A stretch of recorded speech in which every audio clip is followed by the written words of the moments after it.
एक ही भाव है, देख लो तुम भी है? तो कभी कभी दिखाने की आदत होती है, तो ऐसा नहीं है, ये विनोद है, हास्य विनोद है, कथा है। भगवान परशुराम हमारे भगवान है, और यह तो एक कौतुक बस है जो कहा जा रहा है। भगवान ने, परशुराम ने लक्ष्मण से कहा तुम्हें मेरा फरसा नहीं दिखाई दे रहा है? लक्ष्मण ने कहा फरसा कौन देख रहा है? फरसा कौन देख रहा है? आप फरसा दिखा तो रहे हो, लेकिन मैं फरसा देखूंगा तभी तो तुम दिखाते रहो। बोले फिर? बोले मैं तो आपका यज्ञोपवीत देख रहा हूं, जिस यज्ञोपवीत को आपने धारण कर रखा है, मैं उसको देख रहा हूं। एक और यज्ञोपवीत धारे, एक और शस्त्र धारे, एक और फरसा लिए तुम ठाड़े हो। हमने तो यह जाना कि जनकपुर में कोई कारीगर शस्त्र बेचने को आयो है। और इतना सुन करके तो भगवान परशुराम के क्रोध की सीमा ही नहीं रही, और क्रोध बढ़ गया और कहने लगे रे नृप बालक काल बस, रे नृप बालक काल बस, बोलत तू ही न संभारी, धनु ही सम त्रिपुरारी विधि, विदित सकल संसार। हे बालक, तुझे नहीं दिखाई दे रहा है कि धनुष को पूरा संसार जानता है, सकल संसार जानता है कि भगवान शिव का है, और तुझे दिखाई नहीं दे रहा है। तो कहते हैं लेकिन मेरे हनुमान जी ऐसे नहीं थे, हनुमान जी ऐसे नहीं थे। तब जब उनको ज्ञात हुआ, लास्ट में जब प्रभु श्री राम हाथ जोड़ करके खड़े हुए, परशुराम का गुस्सा शांत हो गया। और जब परशुराम का क्रोध शांत हो गया तो माता जानकी ने क्या किया? जयमाल ला करके प्रभु के गले में डाल दिया। अच्छा, एक अद्भुत बात है जो देखने को मिलता है, वरमाला कही जाती है ना? क्या कहते हैं? वरमाला। लेकिन आज तक कहीं सुना है वधुमाला?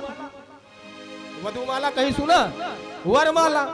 तो जब वरमाला है तो या तो वर वधु के गले में डाले, या वधु वर के गले में ही डालते, वरमाला ही तो डालेगी, और वधुमाला कहां से आया? कहते हैं कोई बात नहीं।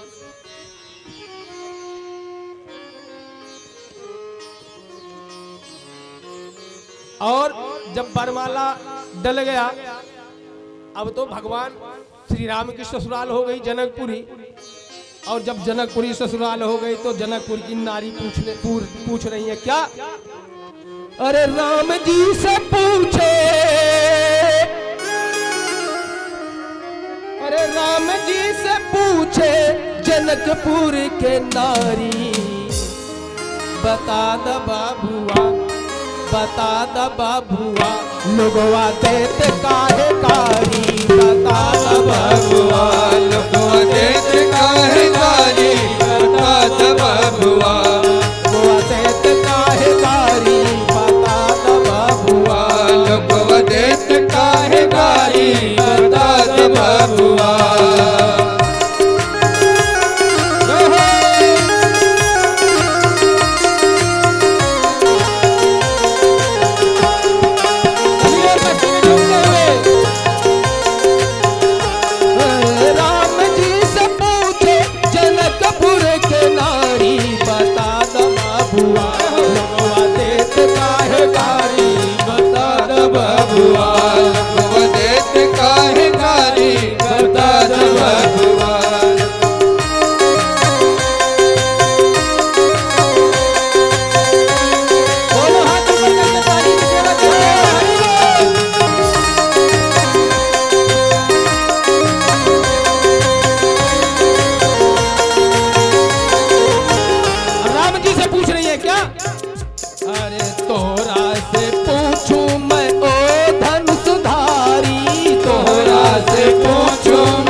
लोगवा देत काहे गारी बता द बबुआ लोगवा देत काहे गारी बता द बबुआ लोगवा देत काहे गारी बता द बबुआ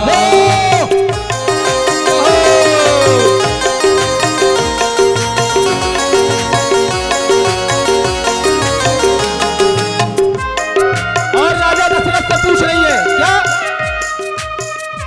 ई बूढ़ा बाबा के पकल पकल दाढ़ी बूढ़ा बाबा के पकड़ पकड़ दाढ़ी ई बूढ़ा बाबा के पकल पकल दाढ़ी या बूढ़ा बाबा के पकड़ पकड़ दाढ़ी देखने में पातर लागे देखने में पातर लागे खाए भारे थारी बता द बबुआ लोगवा देत काहे गारी बता द बबुआ लोगवा देत काहे गारी बता द बबुआ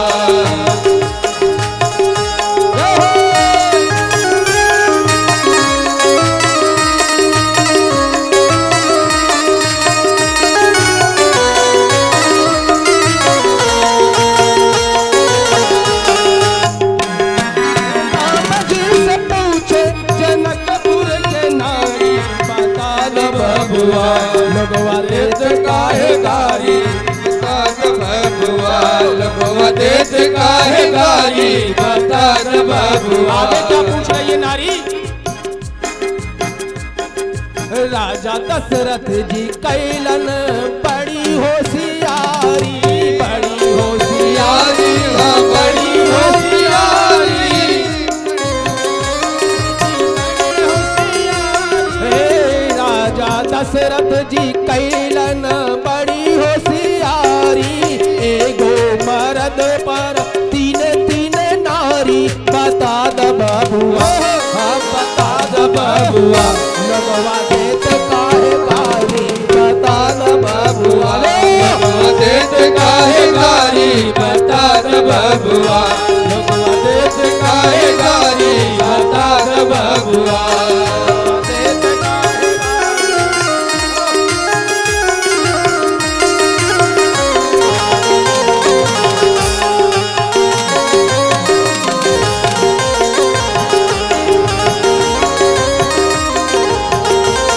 लगवा देत काहे गारी बता द बबुआ लोगवा देत काहे गारी बता द बबुआ लोगवा देत काहे गारी बता द बबुआ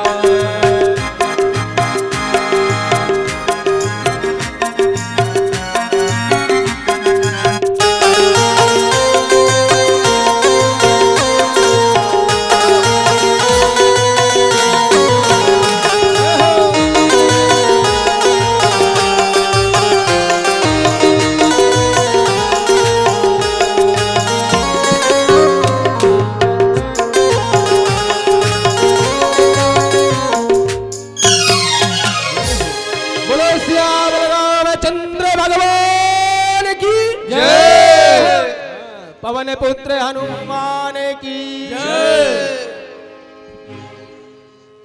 आगे श्री तुलसीदास जी लिखते हैं देखिए यह कथा प्रभु हनुमान जी के ऊपर है और श्री हनुमान चालीसा के 40 चौपाइयों पर कथा है। आगे श्री तुलसीदास जी लिखते क्या शंकर सुवन केसरी नंदन शंकर सुवन केसरी नंदन शंकर सुवन केसरी नंदन शंकर सुवन केसरी नंदन तेज प्रताप महाजगवंदन तेज प्रताप महाजगवंदन तेज प्रताप महाजगवंदन तेज प्रताप महाजगवंदन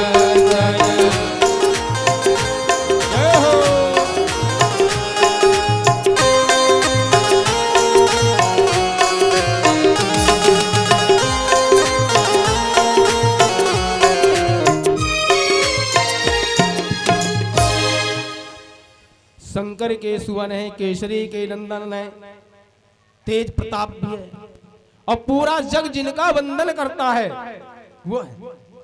श्री तुलसीदास जी लिखते हैं, गुरु भगवान कहते हैं कि